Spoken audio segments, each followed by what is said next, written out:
Welcome to Building Healthy Relationships, the 4 Habits podcast, helping you enjoy better harmony at home, thrive at work, and win at life. Here are your hosts, Dr. Andrea and Jon Taylor-Cummings, recognized authorities on the subjects of improving work relationships and cultures, as well as couple and home relationships. And a warm welcome to all our guests around the world. We're looking forward to another podcast conversation. Today we have the joy of speaking with a powerhouse of a woman, Christy Rutherford. You're going to hear a bit more about her in a moment. But Christy, thank you so much for joining us all the way from the Bahamas. I'm excited to be here. Thanks so much for having me.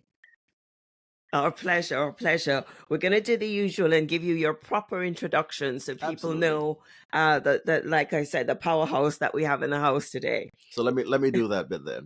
Okay, so Christy Rutherford is an international speaker, a 5 times #1 bestselling author, and founder of Vision Finder International, a leadership development company that helps corporate women elevate their value while avoiding burnout. Very important to do that. Now, as a thought leader in her industry, she hosts a globally ranked podcast and has spoken to leaders in major corporations such as JP Morgan, Facebook, and Harvard Medical School, to name but a few. A Harvard Business School alumna herself, Christy is also a certified executive leadership coach from Georgetown University, and she has been featured in Forbes 3 times.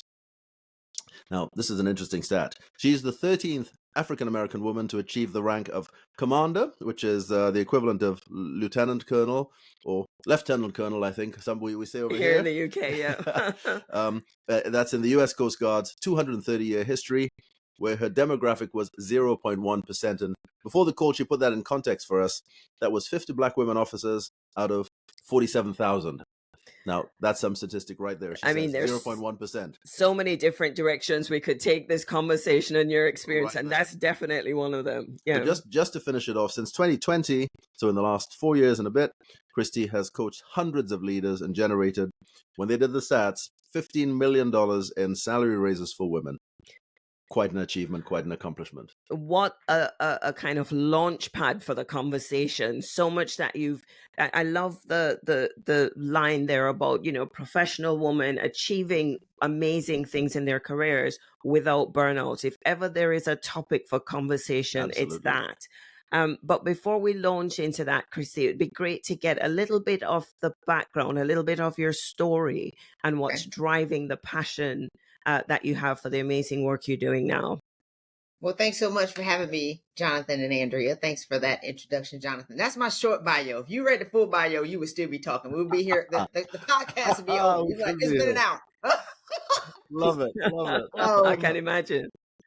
But one of the things, the reason why I'm so passionate about what I do is I burn out. And a lot of times as I'm looking at the things that women are doing today in 2024, I did this in 2010, 2011, and then had burnout in 2012. So I'm like, we shouldn't all have to learn the hard way. And here's the thing about burnout. Absolutely. Burnout, real burnout is catastrophic. Like when I really burned out and lost everything, I could not coherently create a sentence for a year. It took me 4 years to recover mentally and 7 years to recover financially. So I fell all the way, like, I think past the Grand Canyon to the bottom of the ocean, past the nucleus, whatever's on the other side of that, right? Like, yeah. Wow. And fell in a pit that was so deep and so dark. I didn't know if I would ever get up, but I was like, you know what? I know that my destiny, I've always known that I was going to be great. Hello. I think we all know that if we choose to continue to make that our assignment. And I said, one day when I get up, I'm going to teach other people, and really teach high achieving women, because we don't know how to slow down. We don't listen to our bodies. We don't listen to our minds, and we will fight. And give, fighting, exactly. Give. Yeah. Until we have absolutely nothing left. And so that's the message that I pretty much share is like, y'all, we have to take care of ourselves. And a lot of these studies are saying, what managers should be doing and what your company should be doing. And it's like, no, you will die before that happens. You need to take care of yourself. So that's why I do what I do. Wow. That says that you do what you say on the tin, and having experienced it yourself, full experience, that absolutely. that is phenomenal. So what is it that you do? What's the essence of your message, and how do you help women walk this journey to create a better future, a better balance, avoid burnout? Yeah. So we have a 4-step process. Typically what we do is we help women get into alignment. And Hmm. so it's alignment, accountability, um, ascension, and then amplification. And so alignment is, a lot of us are so misaligned, as we just talked about, taking care of everybody else, not making ourselves a priority, not finding time to meditate, not finding time to work out. Like, I didn't have time to work out, and in my mind, because I was so busy doing everything at work. And then once I fell apart, I figured out I did have time. I just didn't make the time.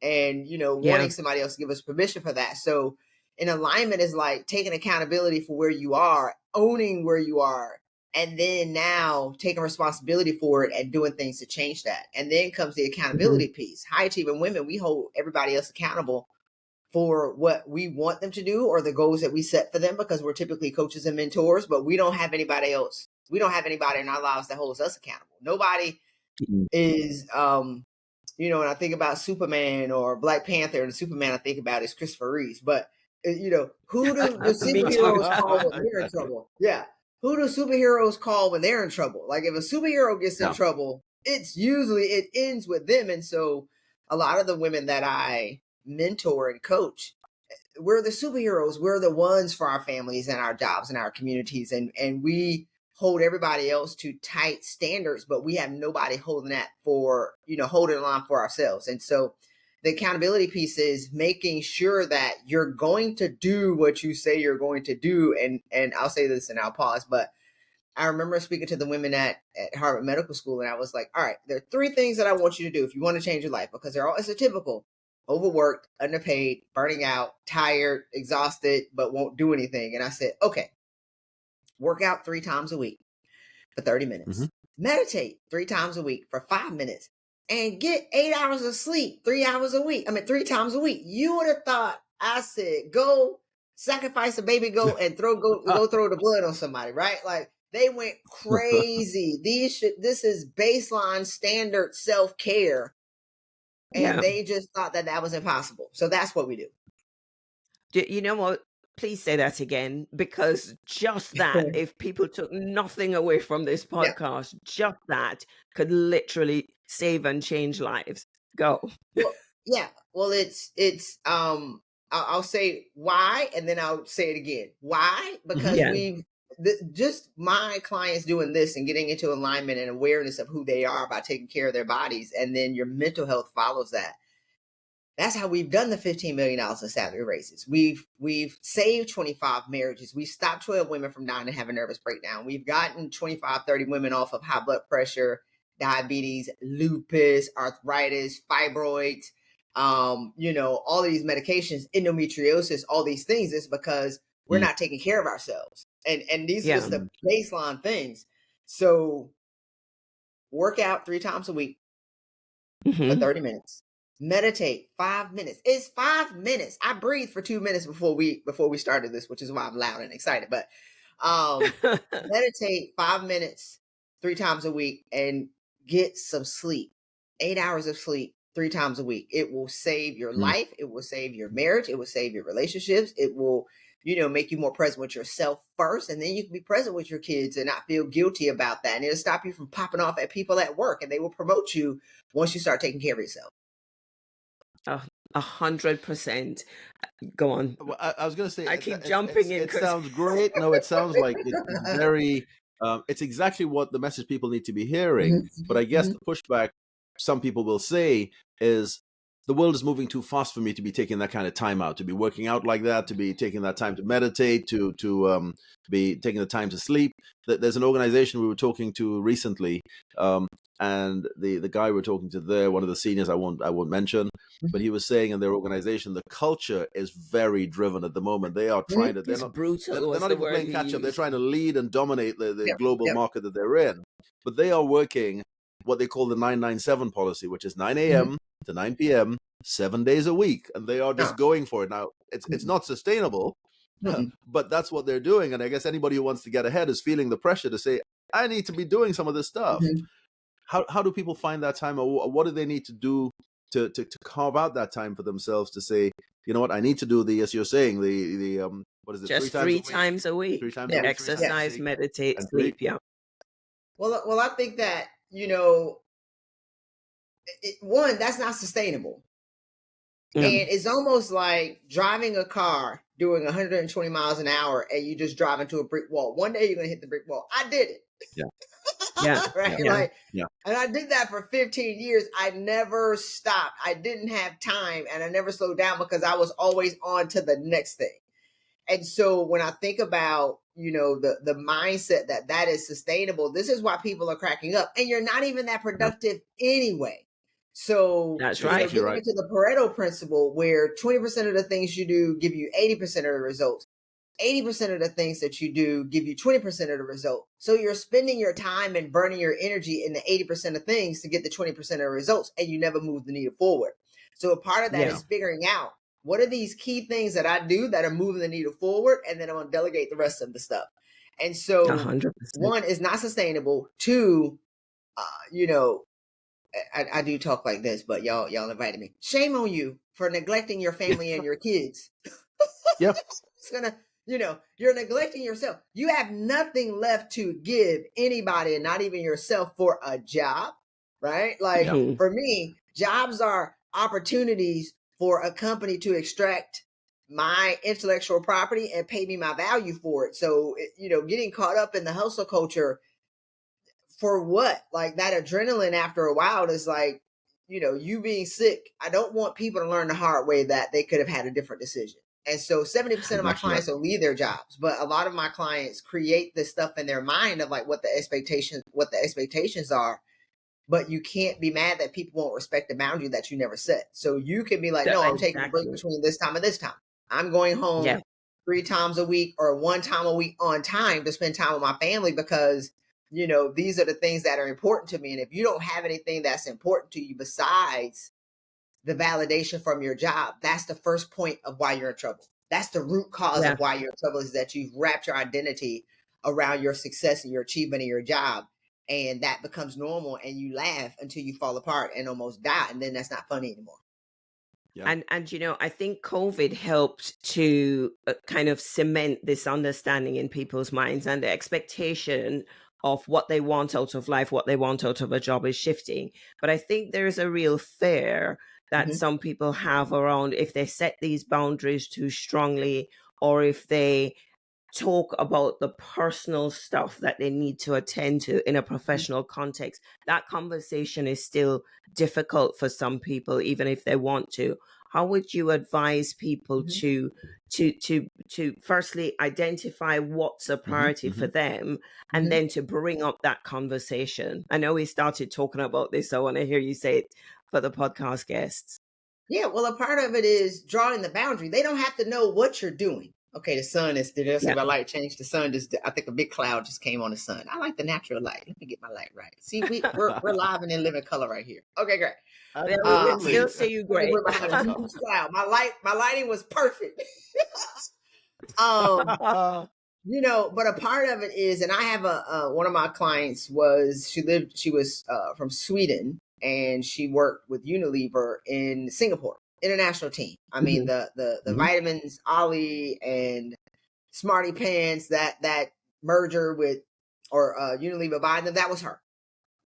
I mean, huge global international team, rock star. I mean, she ended up growing a $4 billion division with this company. She's busy. Wow. But once she started to put on her calendar, we talked about this on a podcast, so I can say it publicly, but it's like, once she started to block out times on her calendar of her being busy, they respected the boundary that she set. She didn't have to say, what's important to me is going to get my kids off of the school bus and putting my kids on the bus. What do you think? She put on her calendar block busy. At lunchtime, she was riding horses or skiing. What was she doing when she was in different countries? She was taking care of herself. And so she put the blocks on her calendar. She didn't necessarily explain to them what she was doing, but she honored the boundaries that she needed to set for herself so she could be the mom of 3 young kids that she wanted to be. She could still be the leader at work, and then she could be the wife that she wanted to be. But, even one of my clients that works at a large Fortune 500 company, she blocks out her lunchtime and she's like, I'm busy. And so they honor the boundaries that she set. And I think a part of what's going on is that we want to tell people why they should care about a boundary that we want to set. And you're not even like setting the boundary. And you People haven't don't said it. care. Yeah. I love that, Christy. I was going to say there's a conversation we had with I'm trying to think who it was now, but absolutely that putting in those boundaries so important. Oh, I know what it was. There was a lady who wanted to spend time with her kids and did not have the discipline of putting that busy in the diary, and so she found people were reaching out to her all the time, and she wasn't able to respond because she was, guess what, spending the time with the kids. That's what I think for her it wasn't lunchtime, it was sort of afternoon bedtimes, bath time with the kids, etc. But what she discovered after a conversation was if you put that busy time in and then you put available after it, as long as people know when they can get hold of you and get their stuff done, they don't care. But if what she was doing was just not responding to messages and then became a problem, people are like, where are you? What's going on? But the fact that she had busy and then she had available after, they knew they could reach out to her at such and such a time, the problem went away. And this is what I mean about mindset. So I think part of the work that we need to help people do is push this assumption that because they are booking time out for personal things, they can't talk about it and they can't put it in the calendar. But what we're saying is you absolutely have to firstly recognize it's important and secondly put it in the calendar, because the grating on the inside of not living to your values is so disastrous. But you mentioned there were 4 steps. It was alignment, accountability, and then you said ascension and amplification. Amplification. Before you move on from accountability, another question I have is, high powered women are very good at holding other people accountable, but might resist being held accountable themselves. So it's not that they don't have anybody doing it. Sometimes we don't even want it because we don't want to answer to anybody. How do you manage that with your clients? One, I am a former military officer and I'm a little crazy. But here's the thing about high achieving women. High achieving women, I'm going to say this, I don't sugarcoat anything. I think, if you do the research, I can't, we don't respect weak people. Yeah. At all, ever. High achieving women respect other stronger women who have what they want. I have the peace that other high achieving women want. I have the joy that they want. I have that weird happiness that they want. And when they find out that I was where they are right now, or even worse, then that almost makes them perk up. They'll be like, wait, you used to be crazy. I'd be like real crazy and real burned out and real stressed out, over the top. And they're like, and I could be like you. Yes. So I teach what I am. But there's a part of it in getting the quick win of the working out, the getting some sleep and the meditation, and then listening to something positive every day. Once you get a really quick win, after a week, people typically say you look younger, or they're not going off at people at work, or they can be more present with their kids, or they're just happier. If they can do this for a week, then they can see, oh my God, and that's a very short, a small number of things that you can do. You will notice a difference after a week of doing those things. And so that gives them the desire to want to keep doing it. And the last part is, if they don't, then, I have coaches. So I have coaches that work with me on my team. My coaches are nicer than I am. And this is a predictable for us. It's a predictable process. So you can play, good cop, bad cop.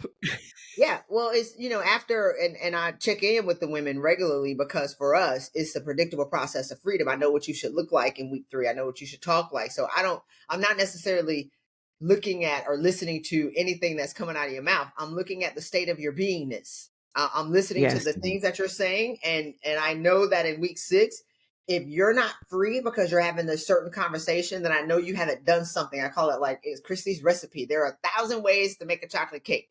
But there's one way that Christy makes the chocolate cake that it makes it predictable. And then I'll just drag them through the mud. That's pretty much what happens until, and get them to, wrestle them down a little bit in WWF. And I don't know if you always have the Worldwide Wrestling Federation. Yeah. Something different, but a little bit of WWF until,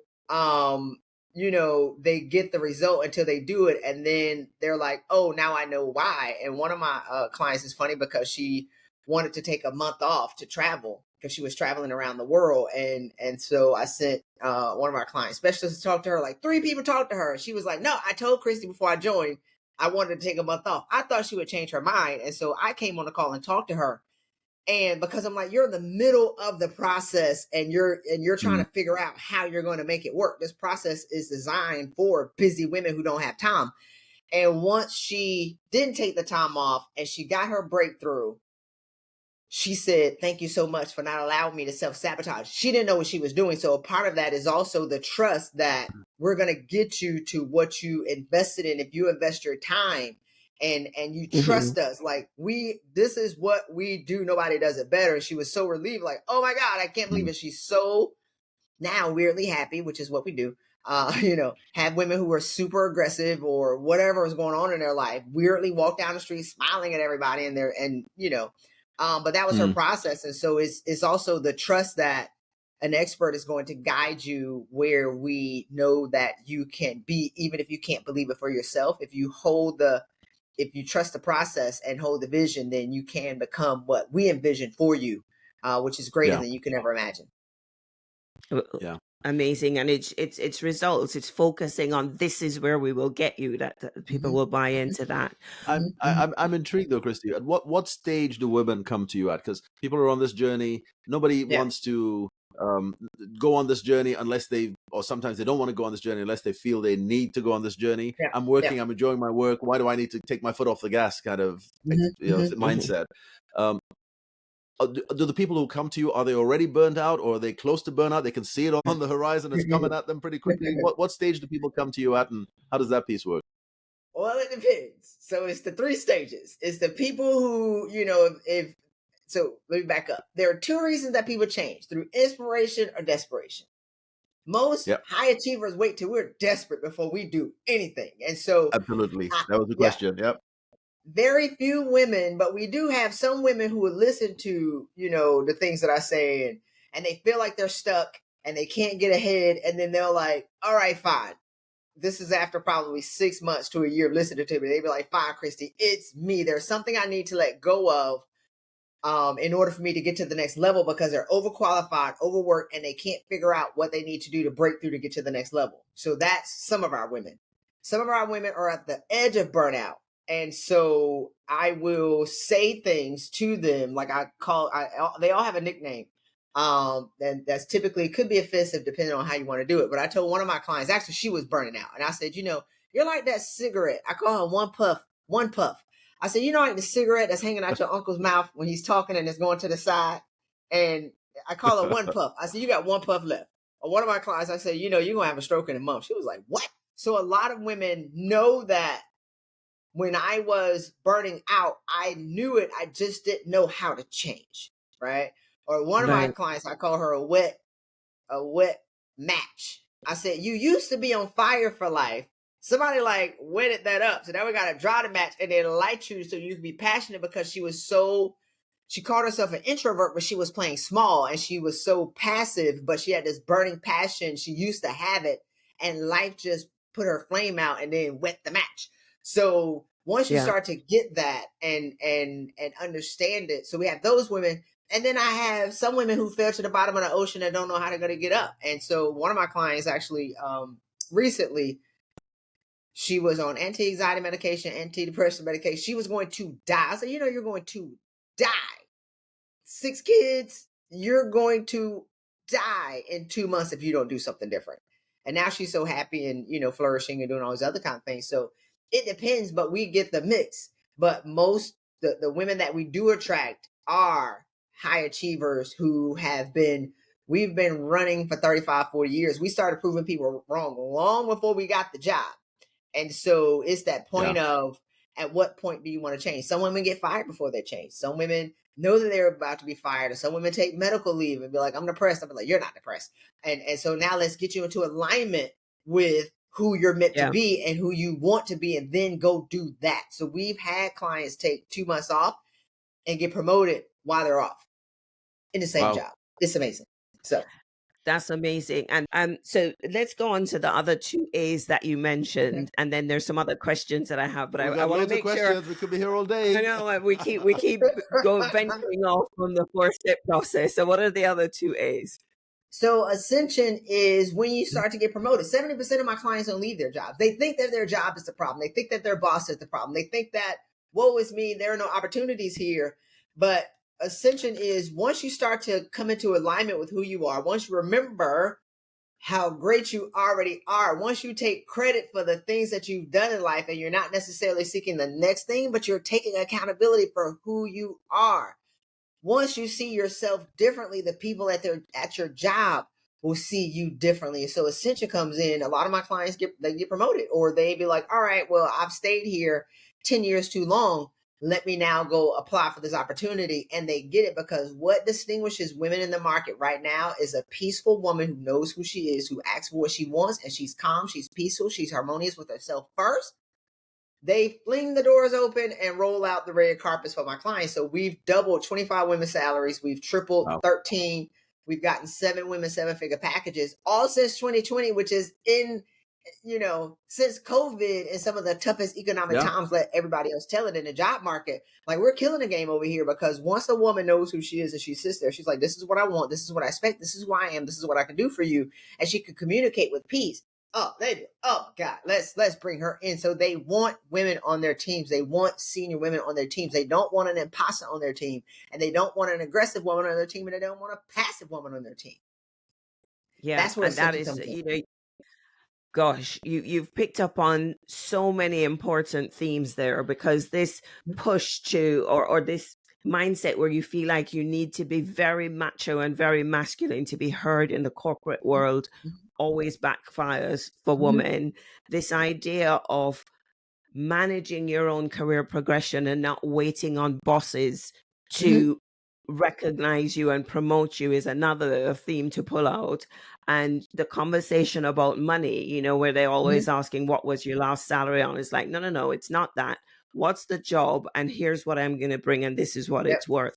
How do you help women make that mindset, make that shift in the way they manage themselves and their career? Assertive, not aggressive. Okay, y'all pause. You said, how do I make the mindset, make the shift? Is that what you asked? Yes, assertive, not aggressive. So a part of being, you don't have to be assertive or aggressive.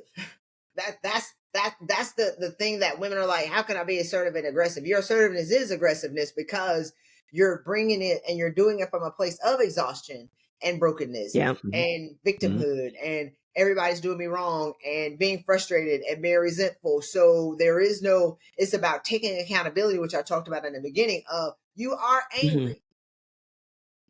Like, I ask women, are you angry? I don't want to be. I'd be like, but are you though?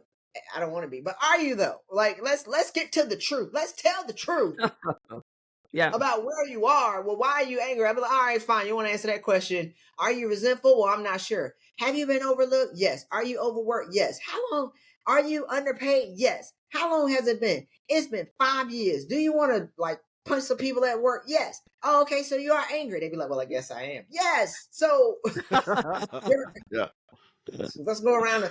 You're frustrated because you're not getting ahead, because you're thinking about what do you need to do to get ahead, as opposed to who do I need to be. Be as great and aware of who you are. And I have a huge problem with people talking about this imposter syndrome thing. Like, how can you be an imposter when you're in the room?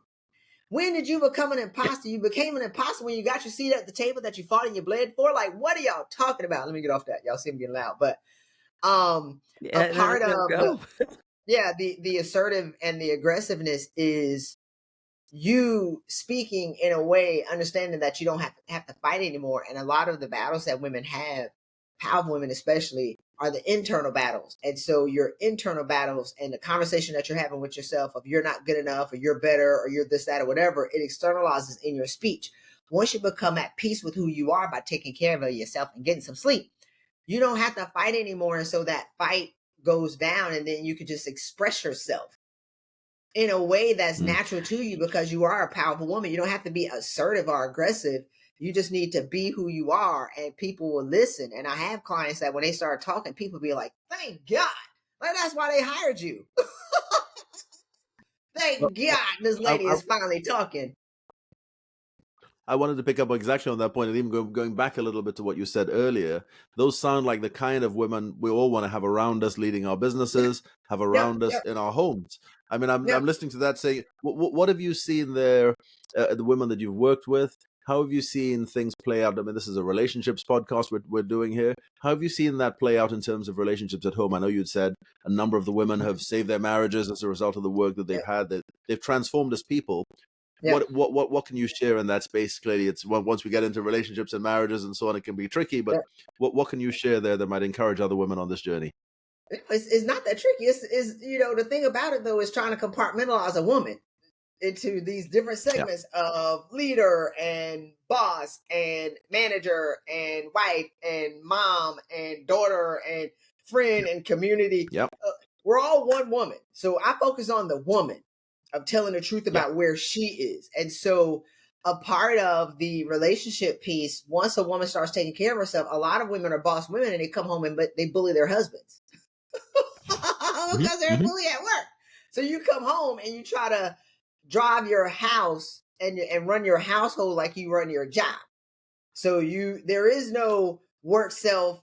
A lot of women think I have this work self and this home self. I'm like, no, that's your self. That's who you are at work. And they don't know that they're doing it because they're so focused on getting the next thing and getting the next degree and getting whatever that they want, that they're not taking accountability for what's going on in their household. So they're completely oblivious that they're doing it. And one of my clients in particular, a couple of years ago, we worked together and she traveled a lot. A lot of our women are the breadwinners, and she traveled a lot. And she said, my kids don't like me. I said, man, kids love their moms, right? Like let's be clear. She's like, because she traveled probably 15 to 20 days a month. So when she came home, typically it's the guy who travels and then the woman gets the house in order and the kids go to bed at a certain time. And then the guy comes home or the husband comes home and he wrecks the routine. She was the one wrecking the routine per se. And so, and I'm like, no, the kids love their mom, but are you energetically available for them? Or are you an electric fence? Because when she comes home, she's stressed out. She's doing other things. And when she's traveling, she's meeting people out and she's a part of our community and she's a part of her, sorority. So she was an electric fence. She wasn't emotionally and energetically available to receive love because she didn't think that she was good enough in her job and all these other kind of things. And so once she became emotionally available to herself by taking care of herself, getting some sleep, meditating, working out, it's not that hard. And she started saying no. We teach week 2 for us to say no. We have to learn how to say no. It is a learned skill. Once she stopped being available to other people and she actually, something happened where she was supposed to travel one weekend and she didn't go, but she hid in her house. Like that's how popular she was outside of her house. So you're popular outside of your house, but you're unpopular in your house. She didn't go anywhere. Wow. And and her and her kids just watch TV. And then over time, she could feel the love that they always had for her that she never allowed in because she was always seeking external validation. And so once we got to, I think it was a couple months later, she says, me and my husband haven't argued in 30 days. And I said, well, how long has that been? She thought about it. She said 15 years. They argued all the time. And she was calling him an MFer and all this other kind of stuff because she was mad at him when we started. And once she saw that she was the problem, I said, go thank him for staying with you, right? With you for 15 years. He's managed your crazy.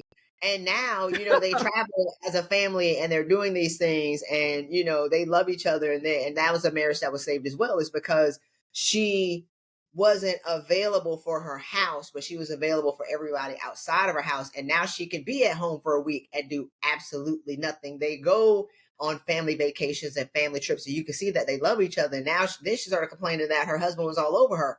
And I was like, okay, so who do you know that's been married 15 years that has her husband all over them? Like, you should be grateful. So it's just a mindset shift. So those are the Yeah, things that we Yeah. do. yeah. I love the way, I love the analogies that you use, because that just lands things so powerfully when you paint a picture and people say, oh my gosh, that's me, electric I love fence, the electric fence. Made a note of or that. the That's one the puff, first one. Yeah. or, the just to see where you are and what you want to change. So I get that with, Ascension, and then the next one was amplification, just so we don't forget, and then we'll come back to some other stuff. So amplification is when you know that there is more in you. You're carrying around 15, 20 years of intellectual property. Now, how do you monetize that at a greater scale that may be within your organization or outside of your organization? And so amplification is like, one of my clients was a principal making $120,000 a year. And I was like, I don't know how you got into a school. You should have never been an educator. But we ended up, her value was 625. She doubled her salary working 20 hours a month. She consults for a company that manages a lot of teenagers. And so she became a consultant for this Fortune 100 company, and Mhm. they double her salary working 20 hours a month. So amplification is, what do you have? What untapped potential do you have? And now are you ready to, because I think that at a certain point, jobs shouldn't be able to hold us. There has to be something next. There's something more. And so as we ascend in organizations hierarchically, this is success. Significance is now when you start to touch people all over the world or touch more people in your community. And this is Yeah. when you go from working from a check to working to provision. And when God unlocks provision, you can never outrun provision. So that's what amplification is. What do you have that you haven't tapped into? What do you have? What's your passion? How can you make money outside of your organization, whether you leave or whether you stay, and now multiply that money in buying land or flipping properties or trading Forex or stocks? So we're just trying to figure out what are some other ways that you can generate more revenue based on the value that you have for yourself, which is infinite. Yeah. Amazing. Christy, there's so many things that we could delve into. So we spoke on the impact on marriages, which we wanted to talk about. The impact. What shifts? Do you have a story to share of how people, somebody kind of noticed their own level of aggression, how that might have been coming out in the way they manage colleagues at work, and how they were able to shift the quality of relationships around them there? Oh yeah, I mean, like a part of okay, one of my clients, I got a million stories, but Yeah, we she want would, them. yeah, she would, you say something to her, she would chase you down, she would cuss you out, right? Aggressive. She would chase you down the hallway and cuss you out. She'd make sure she gave you the business. You say it's over, say something. And so her bosses were like, they loved her, but and it wasn't all the time, but it was just enough to be a turnoff. And they say, you're not a leader. Like, we can't trust you in managing people because you popping off on everybody. And so a part of the process was figuring out, what is she holding on to? Because typically the people, the most egregious response that you have at your job right now is rooted in something, and that's in the alignment phase. We have to figure out, what are you reacting to? Because that reaction, is it attached to the people in the moment? Is something that happened 15, 20, 30 years ago that you're holding on to? There's a conversation that you're having in your head. And y'all look mature, so y'all know what a tape player is. I always talk about, there's a tape player playing on level 5 in the background. Yeah. There's a story that's going on that when something happens, that tape player goes up to 50, and either you talk yourself out of doing something or you react in a way that people say you're overreacting. And you are, because you're overreacting to that moment, but it's something that happened a long time ago. And so when Yeah. she was younger, when she was a teenager, her cousin called her ugly in front of his girlfriend, right? And something else happened, and she didn't stick up for herself. So now, 40 years later, if you do something, she goes overboard because she's gonna make sure she sticks up for herself. But that scenario was rooted in her her cousin calling her ugly. Right? Once she stopped, so once we figure that out, now she has no reason to react to the people at work, because she now knows what she was reacting from, the childhood mind, the wounded child, and not necessarily as a rational adult. So fast forward, she actually got an opportunity to World Bank actually started calling her just randomly out of the blue. And the guy was like, look, they interviewed her at 5. The interview was over at 5:30. The global head of HR called her at 9 and was like, hey, I know it's late, but can we just offer you this job? We're going to skip through all this other kind of stuff. We ain't going to run you through the ringer and make you do all this other kind of thing. What do we need to do to have you come over here and work with us? Right. And he pursued her for weeks, and she was like, all right, because she has a great job, pay me $900,000, and I want to come into the office. Coming into the office 3 days a week isn't going to work for me. Maybe 1 or 2 days a month. Can y'all do that? They were like, no, but he said, I'm going to keep trying. I mean, week after week after week. Her same organization, it was another team, ended up promoting her. She went from 7 direct reports to 1. She got a $90,000 salary raise, and they were like, we want you because you're a leader. Amazing. So many key gems in there, and the mindset shift in how we think, helping women think differently about themselves, has to unearth so much from the past in how we were kind of socialized to be as women, just giving and not asking for much, and so on. Brilliant work. There was a question that I had there. No, but I'm conscious we're running out of time too, but I've got a question as well that I want to get in there before we get to the end of Christy, if you're up here, we're going to have you come back. There's so much more that we want to ask you and have you unpack here. But my quick question is, the kinds of women that you've spoken about so far seem to be very driven women, very, we use the animal personality model, which talks about lions and lionesses, and I can see that in the women that you're talking about here. If you use the colors, it's the fiery reds out there. Is that the extent of your client base? Do you work with women across all the different personality types? And I guess for leading on to that, how do people find out about you? How do women find out about you who are looking for help in this space? Well, most of the women that I work with are lionesses, is what it sounds like you have women, and then you have us. Right?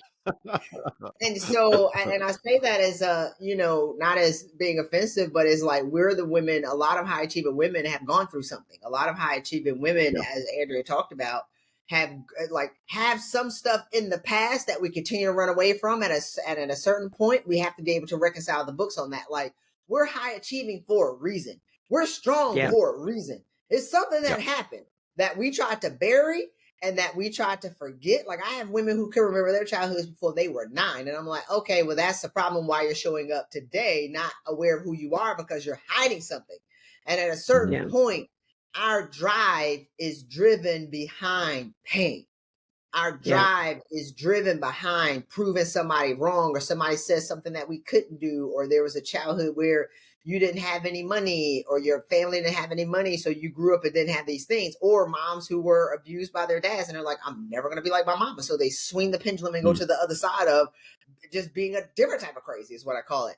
Or you have the women. I've got some women where perfectionism. So we call it trauma, but trauma is all relative. Perfectionism is traumatic because you're an adult trying to make your picture perfect, and when stuff starts to fall apart, they freak out and they have anxiety because perfection isn't being displayed.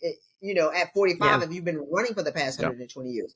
So a lot of the women that I talk to are driven, and at a certain point, our drive is not working anymore, or it's starting to break, or we're starting to break.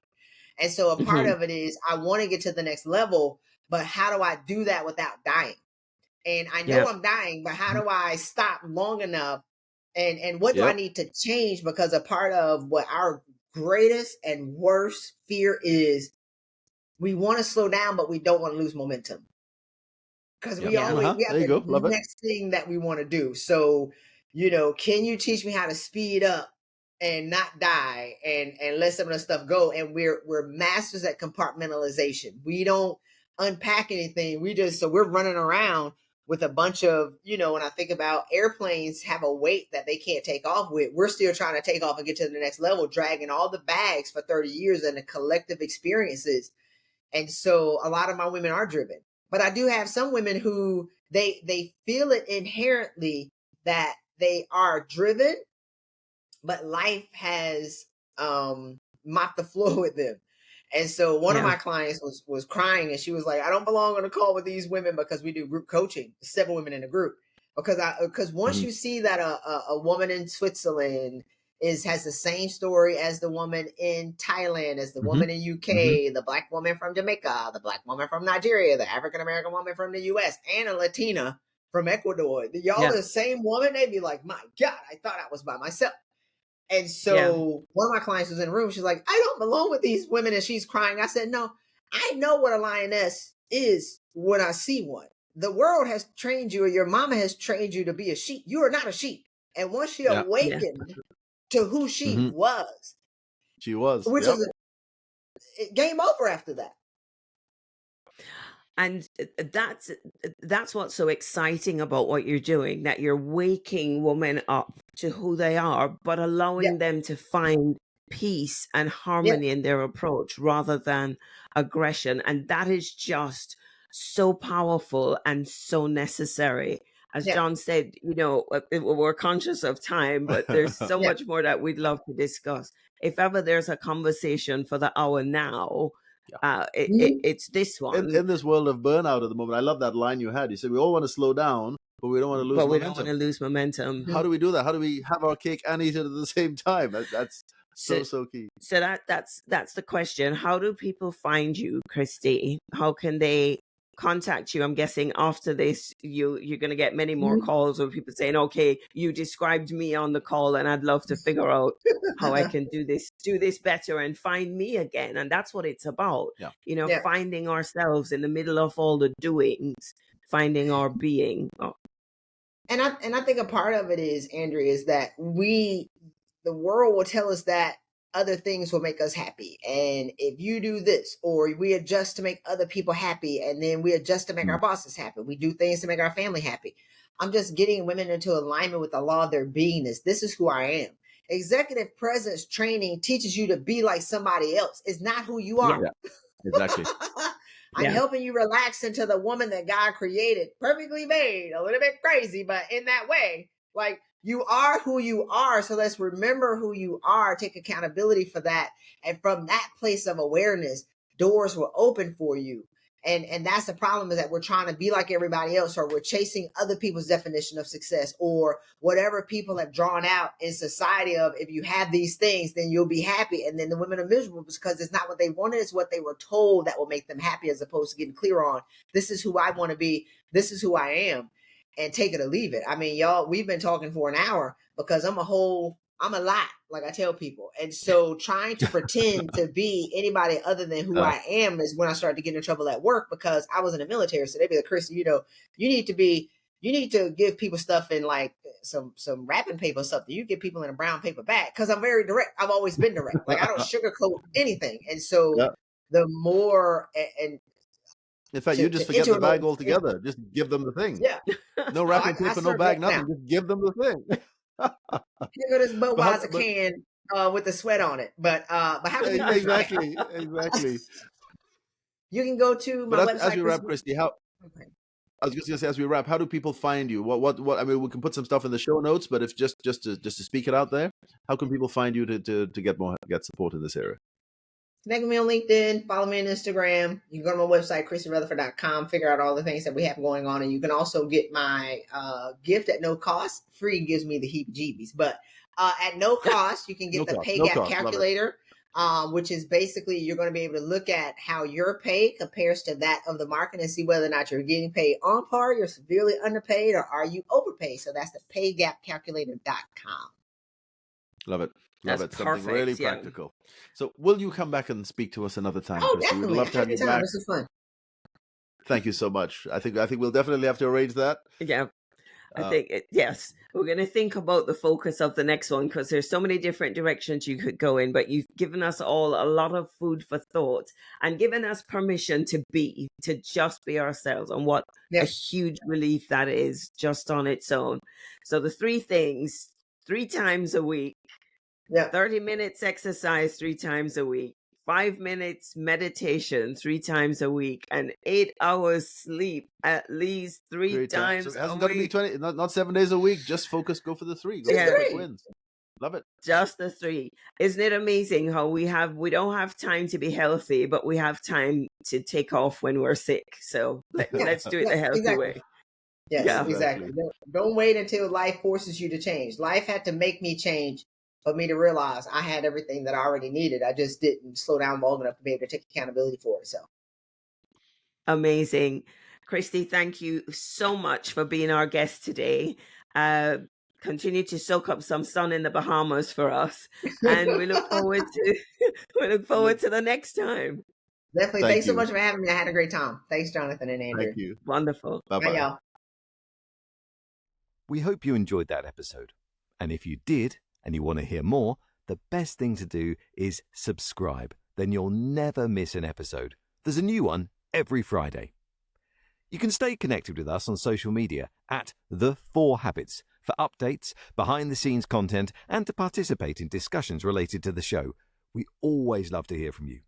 And of course, if you've enjoyed this podcast, please leave us a review on your preferred platform to allow us to reach more listeners and help people around the globe radically transform the way they do relationships so they too can enjoy better harmony at home, thrive at work, and win at life.